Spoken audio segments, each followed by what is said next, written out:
Welcome back to the academy channel. तो आज हम linear equation pair of linear equation two variables का next part करेंगे। इससे पहले हम 4 पार्ट एंड 4 वीडियो डाल चुके हैं, तो आप यदि नए हैं तो आप वो भी सब वीडियो को पहले देख लें जा करके, और साथ साथ चैनल को भी सब्सक्राइब कर लें, बेल आइकन को भी प्रेस कर लें, और उसके साथ polynomial, height and distance, trigonometry, ये सारा सोल्यूशन डाला हुआ है, तो आप वो सब को देख सकते हैं जा करके। तो इसको पहले पूरा देखेंगे स्टार्टिंग से, तभी आपको ये समझ में आएगा। तो आज हम उसको कंटिन्यू करने वाले हैं, यानी ये 5th वीडियो है, 5वां वीडियो ये हमारा है। तो लास्ट जो हम कर रहे थे वो ग्राफिकल मेथड से सॉल्यूशन किए हुए थे और कंपेयर करते थे रेशियो से, और जो यानी कि पेयर ऑफ लीनियर इक्वेशन का जो कोफिशिएंट्स है उसका कॉरस्पॉन्डिंगली रेशियो निकालते थे। हम उस रेशियो को कंपेयर करते थे कि कौन सा इंटरसेक्टिंग लाइन है और कौन पैरेलल लाइन है और कौन कोइंसिडेंस है, मतलब एक ही लाइन पे एक लाइन दूसरे पे आ जाता है। तो ऐसे केस में हम अलग अलग तरह से कंपेयर करके बताए थे। आज हम करेंगे उसका कंटिन्यू, उसके आगे जो भी सम होगा। तो ये सम बताने से पहले हम एक छोटा सा कॉन्सेप्ट बताएंगे, क्योंकि उस कॉन्सेप्ट से ही आगे क्वेश्चन बनेगा। ठीक है, नेक्स्ट बाय जो होगा वो कंसिस्टेंट है, मतलब आगे हमको बताना है कि इस तरह के कंसिस्टेंस और इनकंसिस्टेंट दो वर्ड यहाँ पे आता है तो वो कैसे होता है, उसी पे यहाँ पे क्वेश्चन है नेक्स्ट। इसलिए हम छोटा सा यहाँ कॉन्सेप्ट बता देंगे, जो कि हम पहले भी बताए हुए, लेकिन उसको थोड़ा सा और बताएंगे आगे। ठीक है, तो आपसे रिक्वेस्ट है कि आप पूरा वीडियो देखें, जब भी देखें तो पूरा देखें, लास्ट तक देखें, तभी आपको समझ आएगा। और वीडियो को सबसे पहले लाइक करना ना भूलिए, अच्छा लगता है तो लाइक करें, शेयर करें, और जैसे कमेंट वगैरह भी करते रहे, तब हमको पता चलता है। तो हम चलते हैं, आपको बताते हैं छोटा सा कॉन्सेप्ट की क्या होता है। इस तरह के क्वेश्चन बनाए हैं, ये कॉन्सेप्ट बताए थे कि दो लीनियर इक्वेशन दिया है, let a1x plus b1y plus c1 equal to 0 1 and a2x plus b2y plus c2 equal to 0 are two linear equation. ये स्टैंडर्ड फॉर्म होता है। तो हम जैसा कि जानते थे, if a1 by a2 is equal to b1 by b2 is not equal to, कर लेते हैं इसको। ये क्या होता था, देन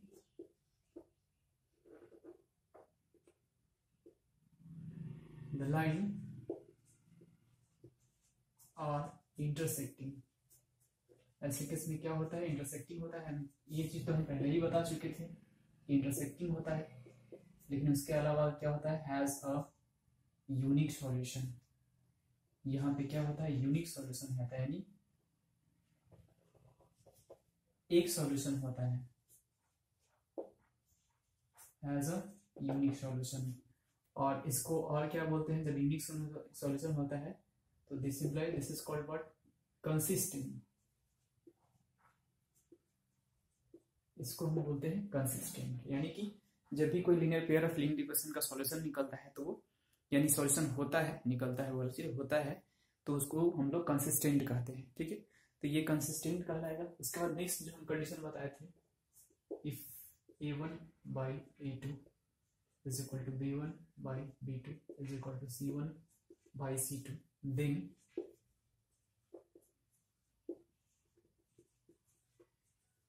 lines are कोइंसिडेंस होता है। ये कोइंसिडेंट होता है। तो जब कोइंसिडेंट होता है तो क्या होगा, एक लाइन दूसरे लाइन के ऊपर आ जाता है। ठीक है, तो एक लाइन दूसरे लाइन के ऊपर आ जाता है, तो ऐसे केस में क्या होता है कि जितना भी पॉइंट होता है सब कॉमन हो गया। तो एक स्ट्रेट लाइन पे कितना पॉइंट होता है, इनफाइनेटली मेनी सॉल्यूशन, और इनफाइनेटली मेनी पॉइंट्स होता है। तो ऑब्वियसली सारे पॉइंट्स यदि कॉमन हो जाएगा तो सब पॉइंट सॉल्यूशन हो जाएगा। इसलिए इसका जो होता है, हैज इनफाइनेटली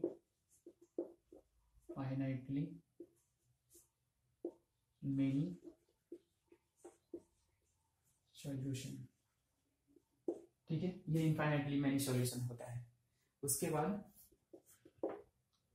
लास्ट का जो था, अच्छा ये किस में इनफाइनेटली मेनी सॉल्यूशन होगा तो क्या होगा, जब सॉल्यूशन है, इनफाइनेटली मेनी सॉल्यूशन है, सॉल्यूशन तो है ना, इनफाइनेटली मतलब हम उतना निकाल नहीं सकते, इतना सॉल्यूशन इसका, जितना निकालेंगे उतना है।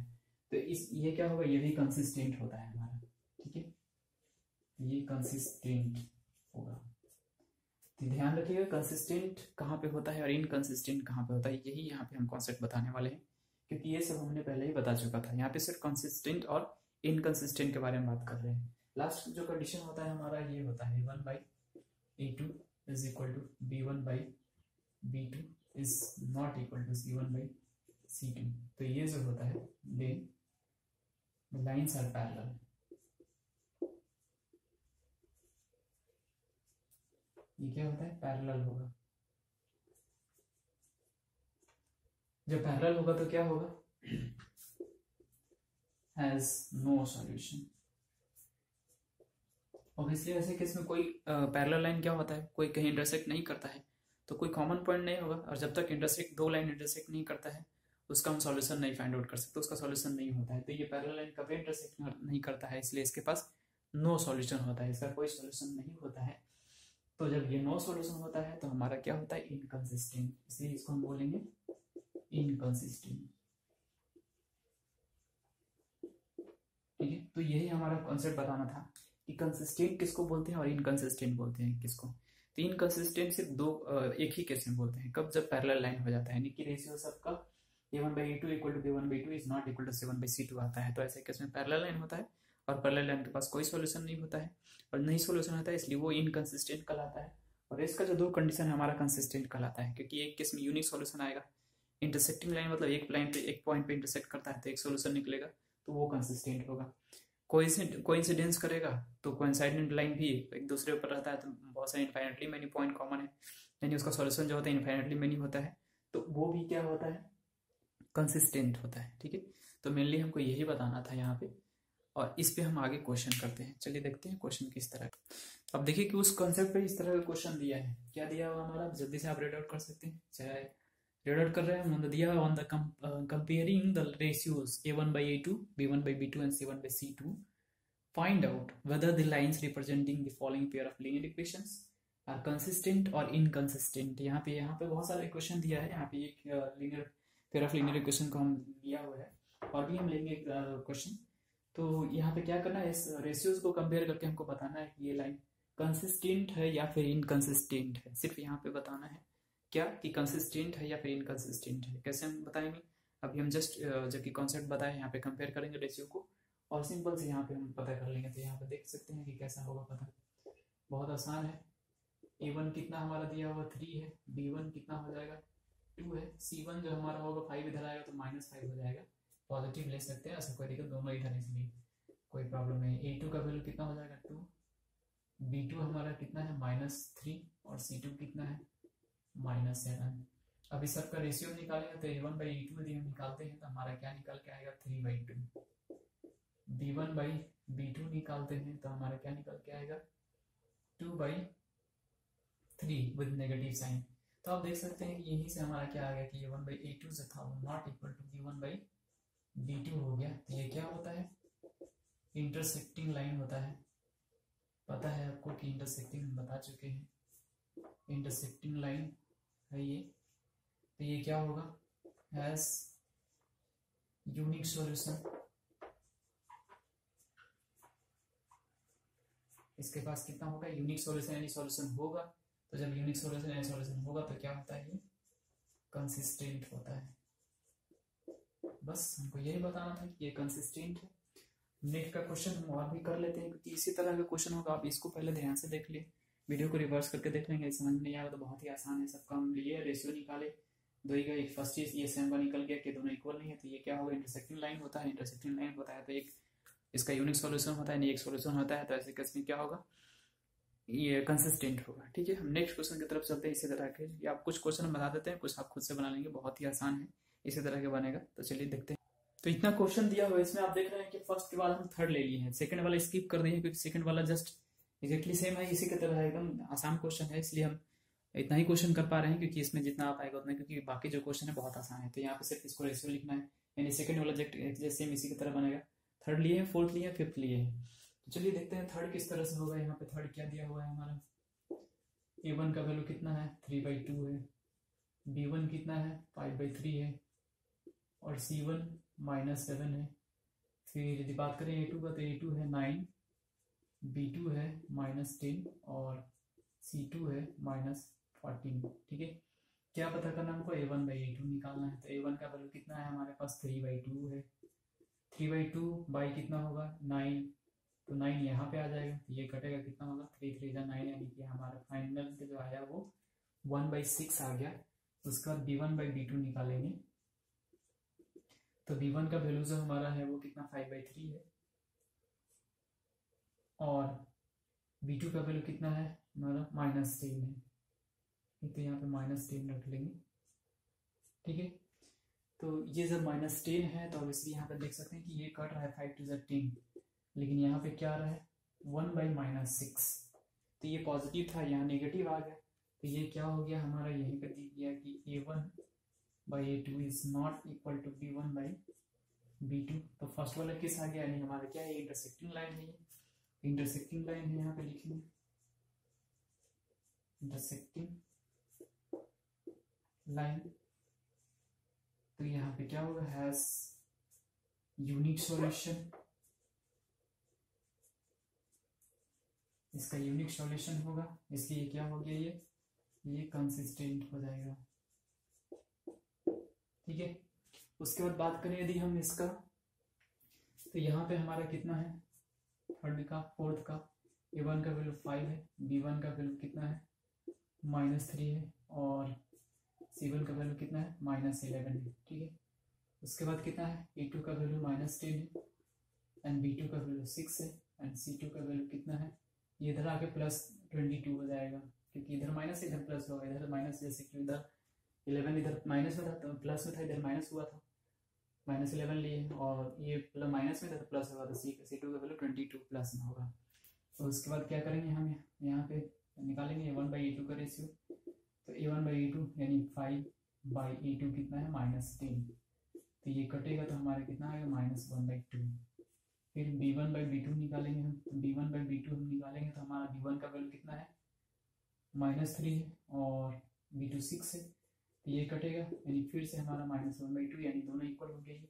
तो c1/c2 हमको देखना होगा क्या हो रहा है, तो c1/c2 के लिए यहाँ पे क्या हो जाएगा, c1 कितना है हमारा, c1 हमारा -11 है, और c2 जो है वो 22 है, तो ये कटेगा फिर से, यानी -1/2 आ गया। तो आप देख रहे हैं कि यहाँ पे क्या होगा, a1/a2 is equal to b1/b2 is equal to c1/c2। अब ये कंडीशन आ गया, तो ये कंडीशन में हमारा क्या होता है, कोइंसिडेंट लाइन है, यहाँ पे कोइंसाइडेंट लाइन है, तो यहाँ पे क्या लिखेंगे, दिस इंप्लाइज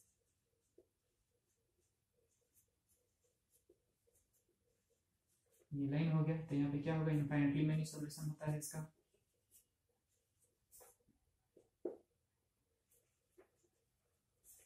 जब इनफाइनाइटली मैनी सॉल्यूशन होगा तब इसी सॉल्यूशन होगा तो क्या होता है, ये कंसिस्टेंट होता है। ठीक है, तो हमारा ये कंसिस्टेंट हो गया, आई थिंक विजिबल होना चाहिए, यस कंसिस्टेंट है और कुछ नहीं है, तो कंसिस्टेंट। उसके बाद नेक्स्ट का देखेंगे, बहुत सिंपल था, जैसे कि हम रेशियो निकाले, तीनों इक्वल हो गया, इसलिए कौन सा कंडीशन आता है हमारा, कोइंसिडेंट वाला आता है, कोइंसिडेंट वाला आता है तो इनफाइनाइटली मैनी सॉल्यूशन होता है, इसलिए हम इसको कंसिस्टेंट बोलेंगे। नेक्स्ट का देखेंगे, 4th 5th नंबर लास्ट का, तो a1 का वैल्यू कितना है हमारा 4/3 है, b1 का वैल्यू जो है वो 2 है, और c1 का वैल्यू है -8। फिर a2 की बात करें तो 2 है, और b2 कितना है 3 है, c2 कितना है -12 है। तो निकालेंगे a1/a2 का रेशियो, तो a1/a2 कितना हो जा रहा है हमारा, a1 है 4/3, a2 कितना है 2, तो ये कटेगा 2, कितना हो जाएगा 2/3। उसके बाद b1/b2 निकालेंगे, तो b1/b2 कितना हो जाएगा 2/3, ऑब्वियसली ये 2/3, यहाँ भी 2/3 आया है। अब c1/c2 निकाल के देखेंगे, तो c1/c2 हमारा कितना आ रहा है -8/-2 यही आ रहा है। तो यहाँ से फिर से काटेंगे, तो 4 2 जा 8, 4 3 जा माइनस माइनस प्लस अगर 2/3, ये भी आ गया। तो ये फिर से कंडीशन आ गया क्या, कि a1/a2 is equal to b1/b2 is equal to c1/c2, ये तीनों फिर से वही आ गया कंडीशन। तो ऐसे कंडीशन में क्या होता है, कोइंसिडेंट लाइन है ये। तो कोइंसिडेंट के लिए क्या करते हैं,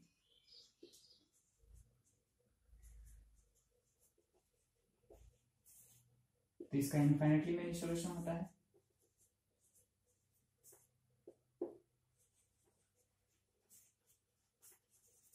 इनफाइनाइटली मैनी सॉल्यूशन होगा तो क्या होगा, ये कंसिस्टेंट होगा। ठीक है, बस यही करना था। अब इनकंसिस्टेंट कब आता है? इनकंसिस्टेंट का कोई भी केस नहीं आया। इनकंसिस्टेंट के लिए शायद वो आएगा लास्ट जो हम छोड़े स्किप किए, वो क्वेश्चन इनकंसिस्टेंट का होगा। तो इनकंसिस्टेंट में क्या होता है, a1/a पैरेलल होता है, यानी a1/a2 equal to b1/b2 is not equal to c1/c2। तो आप सेकंड वाला बनाएंगे तो ऑब्वियसली भी इनकंसिस्टेंट है। बाकी ये सारा का सारा क्या आएगा, कंसिस्टेंट आएगा। ठीक है, उम्मीद करता हूँ आपको बहुत अच्छा तरह से समझ में आया होगा और आप इसके स्क्रीनशॉट ले सकते हैं। नहीं समझ में आया तो रिवर्स करके वीडियो को देख लीजिएगा, बहुत आसान है। चलते हैं इसका नेक्स्ट कॉन्सेप्ट की तरफ क्या है। तो नेक्स्ट का जो क्वेश्चन है हमारा उसी तरह का है, यानी जो पहले था हमारा, जो इससे पहले वाला कॉन्सेप्ट हम बताया था। क्या करना है, which of the following pairs of linear equation are consistent और इनकंसिस्टेंट। यानी सबसे पहले तो पता करना है कि बहुत सारा इक्वेशन, बहुत सारा यहाँ पे सम्स दिया हुआ है, 4-5 ठो दिया हुआ है, लेकिन हम एक ठो लिखे यहाँ पे। तो क्या बताना है कि कौन सा इसमें कंसिस्टेंट और इनकंसिस्टेंट है, पहले तो चेक करना ही है हमारा। उसके बाद यहाँ बताया कि इफ कंसिस्टेंट, यदि कंसिस्टेंट है then obtain the solution by graphically. तो आप जैसे कि जानते हैं कि कंसिस्टेंट को ही सिर्फ सॉल्यूशन निकाला जा सॉल्यूशन होता है, इनकंसिस्टेंट का सॉल्यूशन नहीं होता है, क्योंकि पैरेलल लाइन को इनकंसिस्टेंट लाइन बोला जाता है। तो यहाँ पे हमको चेक करना है सबसे पहले कंसिस्टेंट है कि इनकंसिस्टेंट है। यदि इनकंसिस्टेंट है तो छोड़ देना है उसको वहीं पे, लेकिन कंसिस्टेंट है तो उसको क्या करना है, सॉल्व करना है, उसका सॉल्यूशन फाइंड आउट करना है। किस मेथड से, ग्राफिकल मेथड से, यानी ग्राफ खींचेंगे, जहाँ इंटरसेक्ट करेगा उसको सॉल्यूशन निकले। जैसे हम बता चुके हैं ग्राफिकल मेथड से सॉल्यूशन क्या होता है, पहले ही हम बता चुके हैं स्पेशल। तो हम एक क्वेश्चन बनाते हैं इसका। तो हमारा दिया हुआ इस तरह से। तो सबसे पहले तुमको चेक करना है कि कंसिस्टेंट है या इनकंसिस्टेंट है। तो a1 का वैल्यू कितना है 1, b1 का वैल्यू 1 एंड c2 का वैल्यू -5। इसके बाद a2 का वैल्यू जो है वो 2 है, b2 का वैल्यू 2 है और c2 का वैल्यू आप देख रहे होंगे ध्यान से, तो एक ही इक्वेशन है, 2 कॉमन करेंगे तो वही वाला है, लेकिन फिर भी हम करेंगे यहाँ पे। तो a1/a2 जो हमारा निकालेंगे कितना है 1/2 एंड b1/b2 निकालेंगे तो इसका भी 1/2 आएगा। c1/c2 निकालेंगे तो -5/-10 माइनस माइनस प्लस यानी 1/2 ये भी आ जाएगा। ये क्या हो गया, a1/a2 equal to b1/b2 and c1/c2। ठीक है, तो ये क्या हो गया हमारा, ये कंसिस्टेंट होता है क्योंकि कॉन्सिडेंट लाइन है, तो कंसिस्टेंट होता है। ऑब्वियसली जब ये कंसिस्टेंट है तो हमको क्या करना है, सॉल्यूशन फाइंड आउट करना है। तो ग्राफिकल मेथड से करना है। तो ग्राफ खींचने के लिए हम क्या करते थे, सबसे पहले इसका टेबल बनाते हैं। 1 implies x plus y is 5, then y is equal to कितना होगा 5 - 6। तो यहाँ पे हम इसका एक टेबल छोटा सा बना लेते हैं, x y, ठीक है, इस तरह से है। तो x का वैल्यू हमारा कुछ भी रखते हैं, यहाँ पे हम रख लेते हैं 2, x का वैल्यू 2 तो y का वैल्यू 3 आएगा, और इसका 3 रखते हैं तो उसका 2 आ जाएगा, तो यही रख लेते हैं। ठीक है, और सिमिलरली यदि हम सेकेंड इक्वेशन की बात करेंगे, सेकेंड इक्वेशन जो हमारा पैरेलल लाइन इक्वेशन है वो इस तरह से है, 2x plus 2y equal to कितना होगा 10। तो हम इसको डायरेक्ट भी कर सकते हैं, 5 2 कॉमन निकाल करके, या फिर 2y इज इक्वल टू कितना 10 माइनस 2x, यानी y का वैल्यू कितना आ जाएगा हमारा 10 माइनस 2x/2। ठीक है, आई थिंक विजुअल होगा। तो अब इससे क्या करेंगे हम, इसका हम टेबल बना लेंगे। तो टेबल बना लेंगे, तो टेबल बना लेते हैं यहीं पे आई थिंक। ठीक है, बना लेते हैं टेबल को।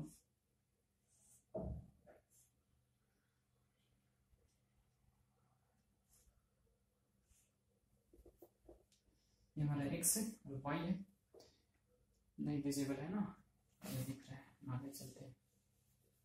तो हम यहाँ पे एक्चुअली बना देते हैं टेबल को। टेबल इस तरह से हमारा बनता x y, ठीक है।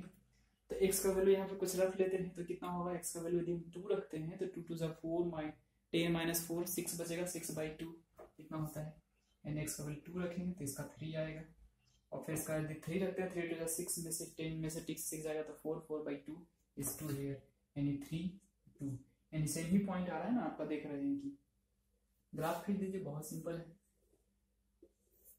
तो ग्राफ खींचेंगे हम इसका, तो इस तरह से होगा कुछ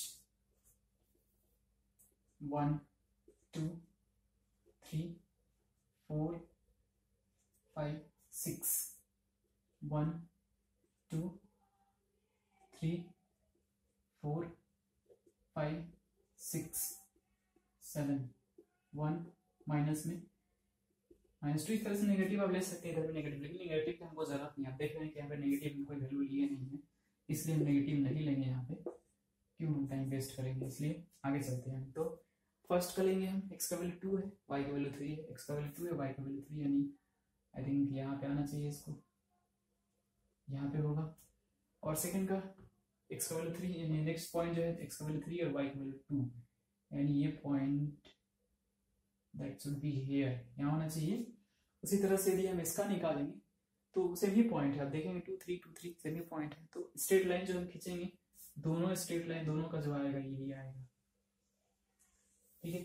तो क्या होगा, ऐसे केस में इनफाइनाइटली मेनी सॉल्यूशन होगा, बहुत सारा पॉइंट कॉमन है, जितना भी पॉइंट देख रहे हैं लाइन पे वो सबका सब कॉमन है।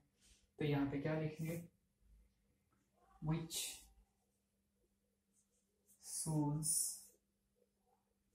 the infinitely